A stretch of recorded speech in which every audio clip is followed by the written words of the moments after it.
Hi friends, welcome to என் சமையல் உலகம். இன்றைக்கி நம்ம சேனலில் ரொம்பவே வித்தியாசமான ஒரு பூ வீடியோ தாங்க பார்க்க போகிறோம். வீடியோ ஃபுல்லாக ஸ்கிப் பண்ணாமல் பாருங்கள்.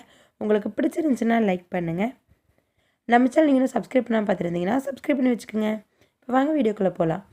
செவ்வந்தி பூவெல்லாம் வாடி இருக்குது, இல்லை கொஞ்சம் வதங்கின மாதிரி இருக்கும் இல்லைங்களா, அந்த மாதிரி பூ, இல்லை டேமேஜ் ஆன பூ, பாதி பூ இல்லாமல் இருக்கும், அந்த மாதிரி பூவையெல்லாம் அந்த எதில் மட்டும் தனியாக எடுத்துகிட்டு உள்ளே இருக்கிற அந்த க்ரீன் கலரை தனியாக எடுத்து வச்சுக்கோங்க.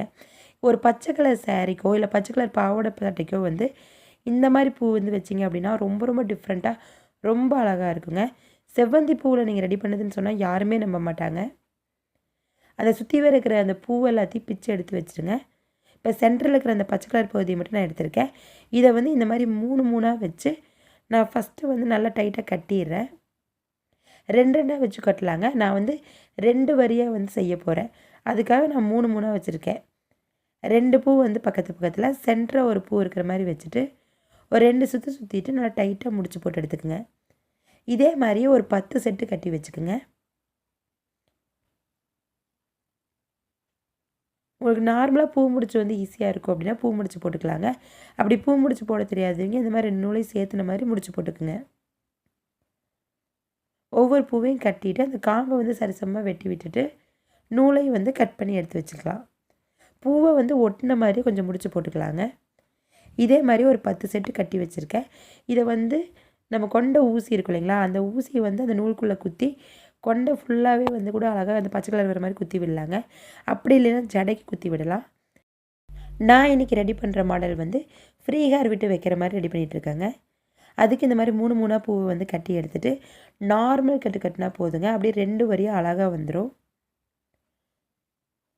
ஃபஸ்ட்டு எப்பவும் போல் நூல் மேலே வச்சுட்டு கீழே ஒரு 2 சுற்றி மேலே முடிச்சு போட்டுக்கலாங்க. அது பக்கத்தில் இன்னொரு பூ வச்சு அதே மாதிரி நல்லா நெருக்கமாக கொண்டு முடிச்சு போட்டுக்குங்க. இப்படியே ஒரு 10 செட்டு கட்டினீங்க அப்படின்னாலே உங்களுக்கு அப்படியே டபுள் லைனாக வரும்.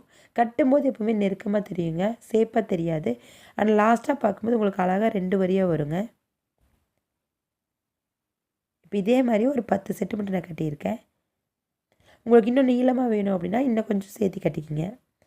வீட்டில் ஏதாவது இந்த வாடின பூ இல்லை நிறைய பூ உதிர்ந்த பூவெல்லாம் இருந்துச்சுன்னா அதை வேஸ்ட்டு பண்ணாமல் இந்த மாதிரி அழகாக கட்டி பார்க்கலாங்க.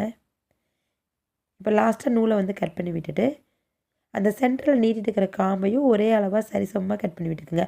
அப்போ தான் அந்த பூ நல்லா விரிஞ்சு நீளமாக வருங்க. தூக்கி போடுற பூவை வச்சு அழகான சூப்பரான ஒரு பிரைடல் ஃப்ளவர் மாதிரி ரெடி பண்ணிட்டோங்க. இதை கொண்டை சுற்றி வைக்கலாம், இல்லைன்னா ஃப்ரீ ஹேர் விட்டு அப்படி நடுவில் பட்டையாகவும் வைக்கலாங்க. நான் என் பொண்ணுக்கு ஃப்ரீ ஹேர் விட்டு சும்மா ஹேர் பின் இருக்கும் இல்லைங்களா, அது 2 பின்னு மட்டும் குத்தி வச்சுருக்கேங்க. ரொம்ப டிஃப்ரெண்ட்டாக ரொம்ப அழகாக இருக்கும் ஃப்ரீ ஹேருக்கு. இனிமேல் செவ்வந்தி பூ வாடி போயிடுச்சுன்னா தூக்கி வீசிடாமல் அழகாக ஈஸியாக இந்த மாதிரி ரெடி பண்ணி பாருங்கள் ஃப்ரெண்ட்ஸ். இந்த வீடியோ உங்களுக்கு யூஸ்ஃபுல்லாக இருக்குன்னு நினச்சிங்கன்னா லைக் ஷேர் பண்ணிவிட்டு நம்ம சேனலை சப்ஸ்கிரைப் பண்ணிக்கிங்க. தேங்க்யூ.